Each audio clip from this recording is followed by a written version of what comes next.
ประเพณีของชนเผ่าตะโอยในเวลามีคนเสียชีวิตเขาเจ้าก็จะเอามาใส่ลงศพสีแดงที่ตั้งไว้อยู่กลางเดินบ้านแล้วเฮ็ดพิธีกรรมต่างๆตามฮีตของประเพณีของชนเผ่า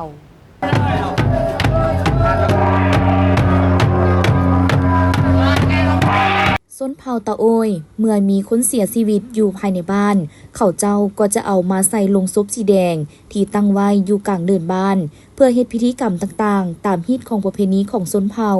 ในนั้นจะมีการคบงันตีข้องตีกองอ้อมลงศพอย่างเป็นขบวนและมีสาวบ้านมาร่วมจำนวนหลายในประเพณีของเขาเจ้าส่วนใหญ่จะแม่นผู้ที่เป็นเคยจะต้องได้เฮ็ดพิธีกรรมต่างๆในงานศพตามความเชื่อถือมาแต่โบราณ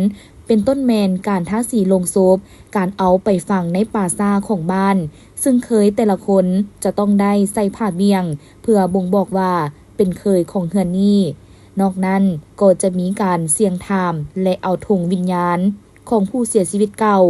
มาใส่หน้าเฮือนก่อนที่จะเอาศพลงมาเดินบ้าน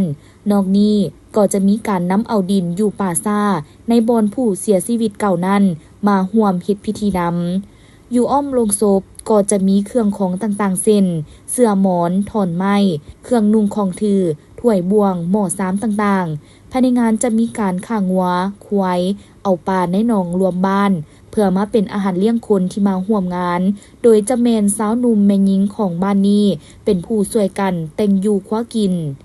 การคบงันอยู่กลางเดินบ้านแม่นมีเวลา1 วัน1 คืนจากนั้นพอฮอดมื้อที่2ก็จะเฮ็ดพิธีทรงสการเอาไปฝังในป่าซ่าส่วนเวลาในการทรงสการนั้นแม่นคือกับชนเผ่าล้าวลุมก็คือเวลาประมาณ 12:13 โมงก็จะเอาศพไปป่าซ่าและมีพิธีฝังตามฮีตของชนเผ่าตะโอยสำหรับงานนี้ภาษาของเขาเจ้าเอิ้นว่าละเปิบซึ่งเป็นประเพณีอันเก่าแก่ของประชาชนบ้านปอเมืองน้องแขวงสวรรณเขต